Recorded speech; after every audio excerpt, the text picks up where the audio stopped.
Making it rain on a lot of our acres is getting to be a challenge as well because we have a depleting water source that we're trying to conserve and save. And so with doing that, we have to use less of it. That's the biggest challenge, is trying to figure out how to adapt and come up with new ways to do more with less.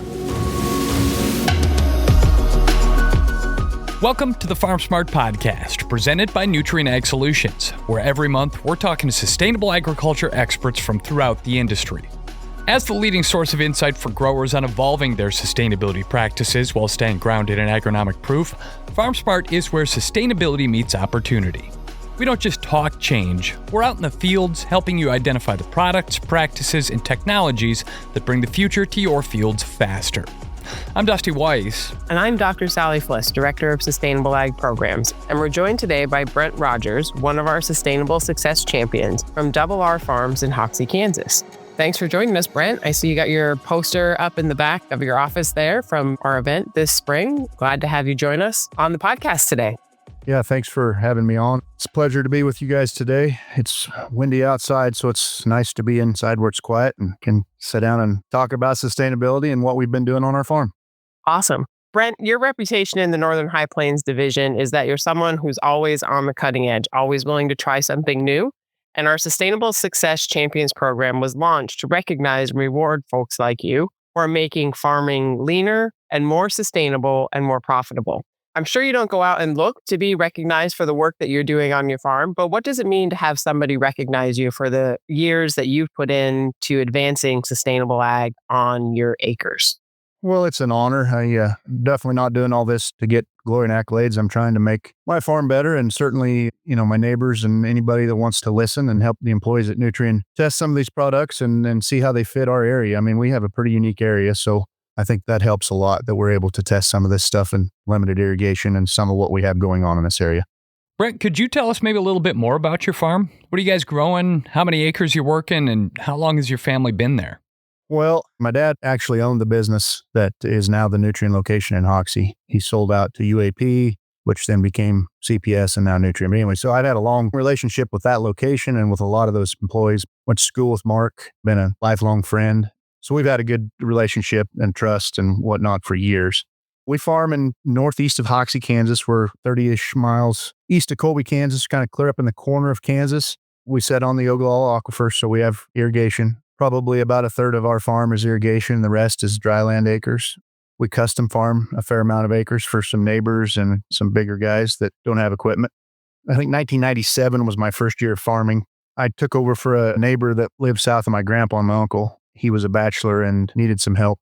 And he was getting ready to quit as well. So I had to start over with using a little bit of his equipment, but I had to kind of start from scratch. And at that point, no-till was a thing, but it wasn't a big thing in this area.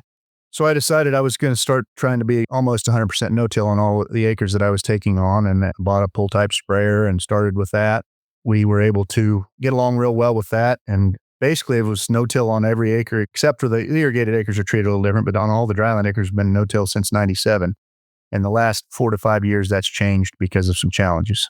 What sort of challenges? Well, we've got we call it bunch grass or pasture grass in our area. It looks like a real bushy ornamental grass you see in some planter beds in cities, kind of very, very tough to kill. We used to be able to kill it with a high dose of Roundup in its first few years we fought it. Seems to creep in off of pasture edges more, so it'll get so bad that it'll take over a field. In our area, we have a lot of pasture around us, so that affects us as well. But anyway, the only way we control it is tillage. I don't own any tillage equipment, have never. So I have a neighbor that I've hired to do my tillage. And on our dryland acres, we're a third fallow, a third dryland corn, and a third wheat. The wheat acres are harvested with a stripper head to try to save all the residue that we can. We spray those acres and they become dryland corn in that following spring. And then after it's harvested in that fall, then the following summer, it is fallowed that entire period and then drilled back to wheat. So those acres, we pick them out every year. We've got roughly 700 and some acres this year that we're having worked. And it's just primarily to control that bunch grass. That outside of pigweeds and the ability to not control them, I mean, it's becoming a problem. Brent, I haven't been to Kansas in a few years, but I've done that drive from Kansas City over to Kansas State University in Manhattan a few times in my career. And there's a lot of diversity across Kansas in landscape, in rainfall, in crops. You mentioned the challenge of this invasive weed species that's becoming a problem for you guys. What are some of the other hurdles you guys have seen over time in raising crops in Kansas? You guys have been in this location a couple generations raising crops. So what things have changed and what new challenges have arose, or what things have become better over the generations of farming in this area? Mother Nature is always the challenge. We average about 18 inches of moisture in our area. That's our average rainfall. Sometimes we get that in 3 rains, and sometimes we get it in 50-point rains strung across the entire year. So, we can make it rain on some of our acres, but a lot of acres we can't. And making it rain on a lot of our acres is getting to be a challenge as well, because we have a depleting water source that we're trying to conserve and save. And so with doing that, we have to use less of it. That's the biggest challenge, is trying to figure out how to adapt and come up with new ways to do more with less. Yeah, and I know you talked about your relationship to the local Nutrien Ag Solutions shop, starting with your dad, and now your connection with Mark and Tyler, your crop consultants. As you're working through some of those challenges and adapting to the changing conditions, how's that relationship come into play? Yeah, and I purchase 100% of what I use, whether it's seed, fertility, chemistry, is all came from Nutrien as long as I've farmed pretty much. I mean, the seed part hasn't always been there, but I've switched to them 10 years ago just because it was simple to have it all in-house. You could choose the varieties you wanted from different companies. Anyway, long story short, yeah, we've been working with Premier Crop Systems out of Iowa for about 5 years now, I believe. They do all of our scripts and analyze all of our yield data and provide a nice notebook at the end of the growing season to compile our data from whether it be by hybrid, by product, if we're using a certain in-furrow product or a 2x2 product. They just break it down to show us what hybrids and what products worked and how they worked on our acres. It's a pretty slick program. They've been really great to work with, and they've worked real well with Nutrien as well. Been using John Deere equipment all my life. We've adapted to the Ops Center early on. Everything we do evolves around the Ops Center, all of our documentation, all of our everything. And then that's linked in with the Nutrien employees, so they're able to look at that. Tyler's able to know exactly what I've got planted where. If he's walking through my field, he can call it up on the app and see it. So we sit down and have the meeting after harvest about the yields with Tyler, Mark, and Premier Crop Systems. We'll go over the yields. We'll look at, if we had hail, do we need to throw that yield map out of our mix because it's going to skew our data, weed pressure? I mean, we spend 4 or 5 hours in the conference room at their location doing that. And then we order seed generally during that time, or as we're doing that for the following year, for the upcoming crop year, and place hybrids based upon some of that, what we've seen. And we have another meeting in February after the hybrids have been placed, and we discuss what populations we want to put them at in those zones. And some of those zones have changed, and those zones are soil sampled. After we have that fall meeting, Mark will soil sample based off of those zones. And then we base our nutrients and our seed and everything off of that compiled map that we've put together. So Brent, your comments there go into an area that I think we've touched on every podcast, and that's data and data management and how you're using that on the farm. And so 2-part question here. 1, how has your data collection evolved over time, and kind of where did you come from before? And 2, as growers are trying to figure out what is the data collection platform they want to use and what they want to collect for data, what would be your number 1 recommendation for where to start in that journey of data collection and management? I guess I would say in my journey, we always collected it every year, but not everybody was on the same page as far as collecting it. So at the end of the season, we'd have an operator that maybe forgot to change the field ID, So we always had the data, but we had to go back and do a lot of work to clean it up. And sometimes it was a pain in the butt. But as we've progressed on, the Deere system has made it simpler. I mean, when you pull into a field, it asks you if this is the field you're at and if you want to be there. I still post-calibrate everything after harvest, but I just did the wheat here about a month ago, and it was off not a lot at all. Just the evolution of technology has made it simpler. I've got a guy that's working for me now, been with me for, I think, going on 2 years. I've kind of turned this data part over to him. He runs the sprayer and the combine. He's doing a lot of the cleanup and making sure we rode every field we farm, custom and owner operate, with a ranger and map the borders of every field. And that is the next step. I mean, you're going to have that for automation going forward, but it's changed our farm a lot. And every field has a boundary around it now, and every pivot corner has a boundary compared to the pivot. So we have a lot less accidents and mistakes, and that has really been a good thing. And those boundaries were driven with RTK, so they're perfect. So building on that with the data cleaning, one of the comments that we've heard from our staff in your area is that your farm is the highest quality on-farm research that's happening in the Northern High Plains area. How does that make you feel to hear that you've got that kind of reputation out there?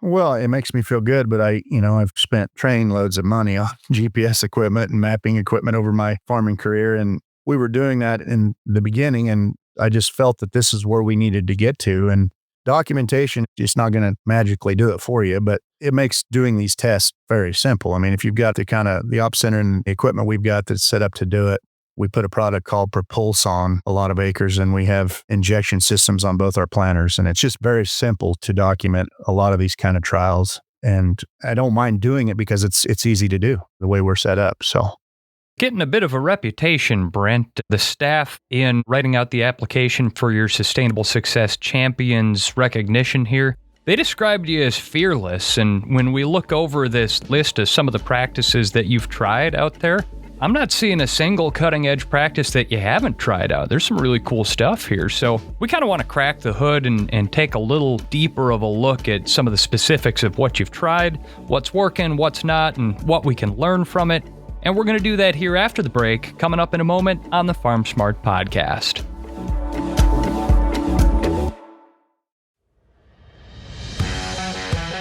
FARMSMART is the core of Nutrien Ag Solutions' sustainable agriculture offerings, leading the field with growers to record positive environmental impacts while identifying and embracing new revenue streams. In leveraging practices and products and recording your outcomes, your reward for making informed agronomic decisions will be waiting for you in our digital sustainability platform.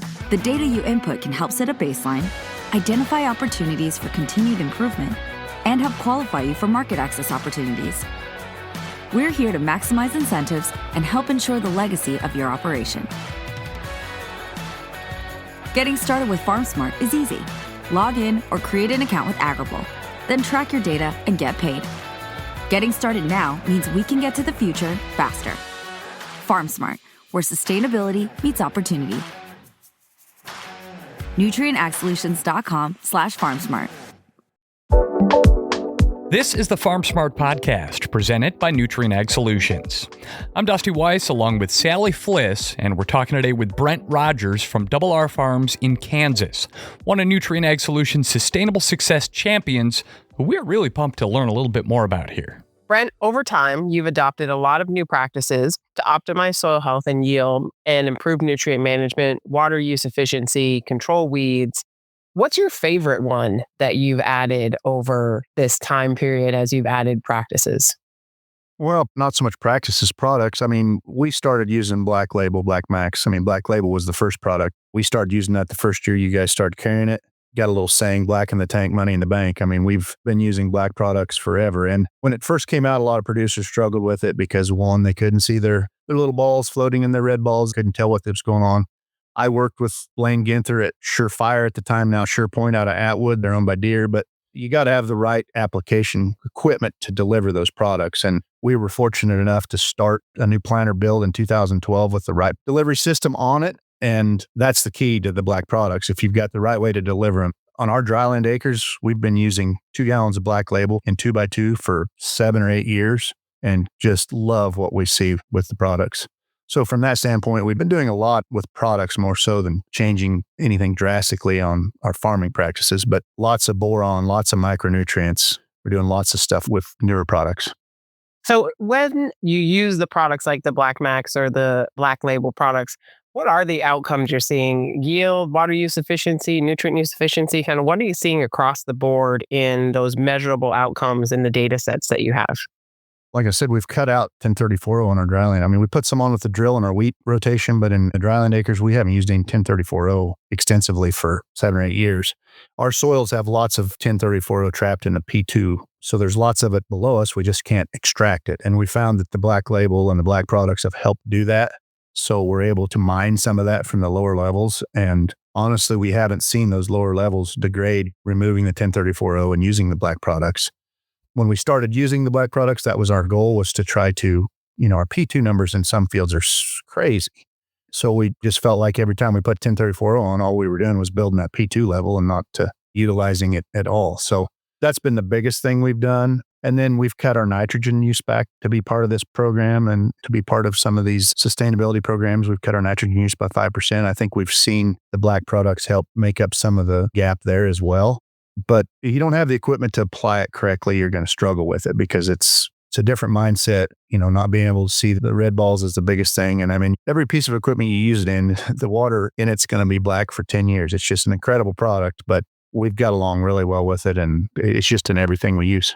Brent, you were talking a minute ago about mining that phos out of your soils, and you had mentioned earlier in our discussion that you're using soil samples. But what are your practices around that? How are you going about measuring and monitoring those phos levels across the farm?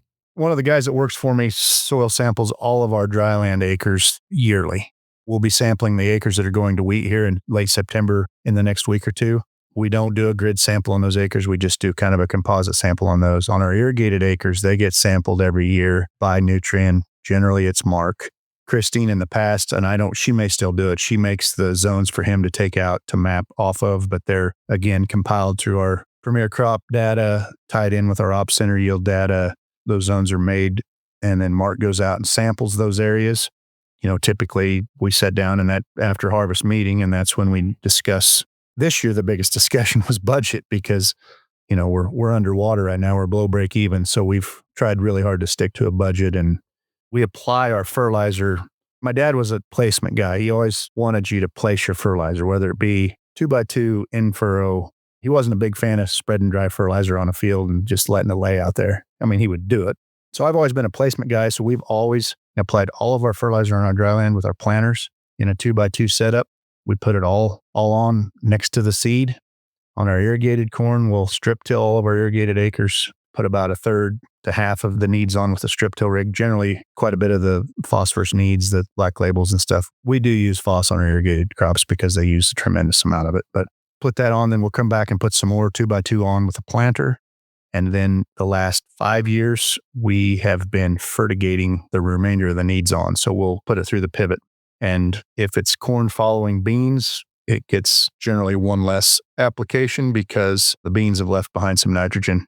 Are you using any techniques in season to monitor nutrient needs before you make those fertigation applications? Yes, sap sampling extensively. I mean, the last 2 seasons, we wait for the sap samples to get back before we build that shot of whatever we're going to put on. Sulfur, boron, and nitrogen are the main 3 that we always have, but there's Reacts Complete. I mean, the list of stuff we're using. One of the challenges we're having with that is some of these products we're using, I wouldn't say they don't mix well together, but in a fertigation setup, if you're putting it on through the pivot and you're putting an inch of water on, it takes 5 days for that to get around. So that product sits in a tank for 5 days at the well while it's being injected into the water system. So agitation is one thing we've had to do, and that's not a challenge, but it is, so to speak, because we use a cone bottom trailer from Nutrien that sits there and it's got a gas motor on and it'll agitate it, but it runs out of gas in about 2 hours. So we've had some failures, so to speak. We've put some blends together that looked really nice on paper, but didn't want to go through the chemigation system because they didn't like each other sitting there for 5 days.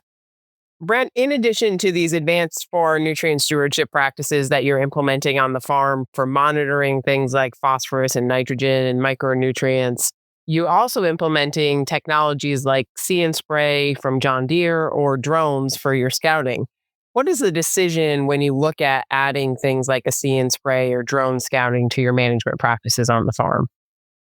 The See and Spray, we're in our 2nd season of that, and game changer. It's unreal. We have a lot of fallow acres, so we went with the single tank option that Deere has. We figured the first application, I think we did about 1,800 acres of fallow last summer. We saved roughly $27,000 on that first shot across there with just chemical savings over what we would have used if we'd used that same tank mix and solid sprayed all those 1,800 acres. So when we saw that, we were blown away. I mean, it was going to pay for itself in almost the first application with it. So we typically treat our fallow acres 3 to 4 times during the summer. So, you can do the math on what the savings look like.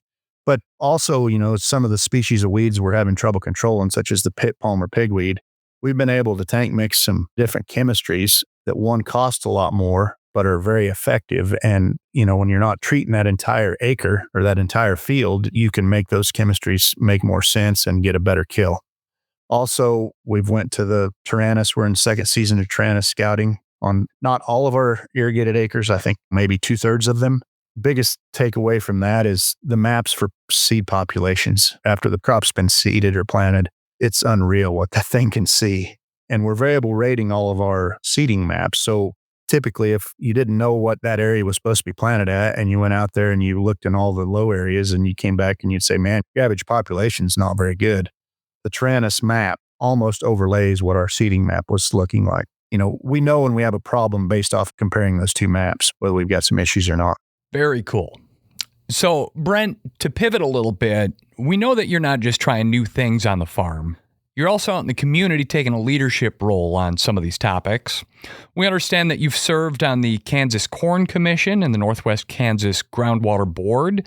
You were president of Kansas Corn, and you were involved with U.S. Grains Council. That's a lot of work when it's all tallied up. Why is it so important to you to take this leadership role, and how has it made a difference for you and the community around you?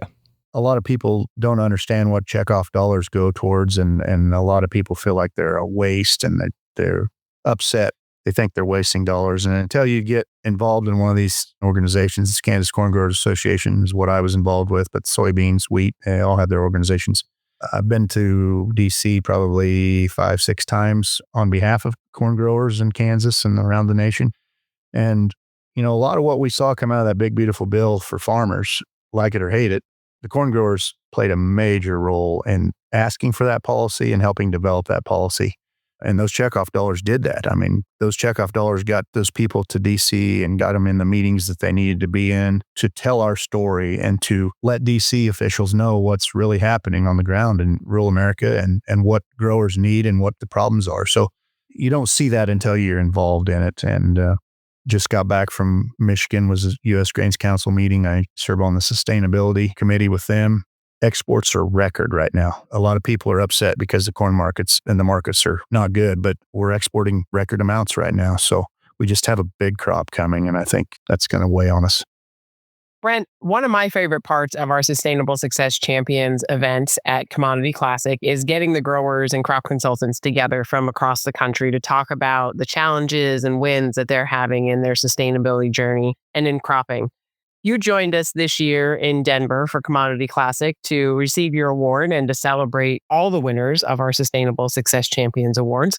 How was that experience, and what were some of the takeaways you had from being at that event with us in Denver this year? Well, Commodity Classic is a yearly event for me because of corn. It's a wonderful show. I was so glad to have it in Denver because it was closer to home. Felt like we tried to get some of the local guys that generally wouldn't be able to go to a San Antonio, Texas or somewhere like that to go and experience it, because you get the cutting edge, so to speak, at that show. You don't get that anywhere else. You get to see the latest and greatest products and some of the stuff that just isn't at your local farm show in terms of who you can see at those. We had a great time. I think that's the show that these companies and producers need to attend. That's a good time of year. It's in the dead of winter for most everybody. There's going to come a day when I don't have to be there because of corn, and I'm still going to go because it's just a great, great show. Lots of educational stuff from marketing to products to generally the Secretary of Ag speaks to us on, how things look in Washington. You cover a lot of angles at that show. Brent, we've heard you talk about these new ag practices, your participation in some of these groups across the industry and all that stuff. It's a lot more work to always be growing and evolving like that. What keeps you motivated and hungry to be on the cutting edge? Well, I didn't hit on this just earlier, but, I also sat on the Groundwater Management District Board, was president for several terms there. We've implemented lots and lots of water cutbacks and water savings things here. We're getting ready to cut the entire district another 15% starting in 2026. So when we started that process, it was tough. I had a big red arrow on my back, and I had lots of people point fingers at me and tell me I was no good and I was doing the wrong thing. And it was tough. But here we are now, 10 years later, and we've all learned through the process that in a lot of cases we were using too much water. I wouldn't say we were wasting it, but we weren't using it efficiently. Technology's played a huge role in saving water in our area, whether it be the AgSense units that are on the end of the pivot that allow you to control the pivot. If we needed to put a half inch of water on a pivot to water in some chemical that we just applied the day before, start that pivot when you go home, based off the timer settings that it's going to get done in a certain amount of time. Well, that might finish at 2:00 in the morning. and nobody was coming out at 2:00 in the morning and shutting that off. They'd wait till the next morning, and that pivot would run an extra, 6, 8, 10 hours, whatever it be. So with that AgSense unit, you could set it to shut it off when it completed that circle automatically. You don't have to be there. Spread that across a lot of operations with a lot of acres. That adds up to a lot of savings. And then the drought guard seeds really came in the last 10 years, and we've got some varieties that can use less water and really strive in a tough environment. And then the infancy of the autonomous pivot and soil moisture probes. So we're tying all that together with the seed, fertility, the right amount of water, and knowing how much moisture is in our profile, and then tying that in even more with future weather forecasts for the next 10 days. And it's all one big picture that comes together. And Mark and myself and everybody, we kind of constantly looking at the apps that we have that control all that and trying to dial it in.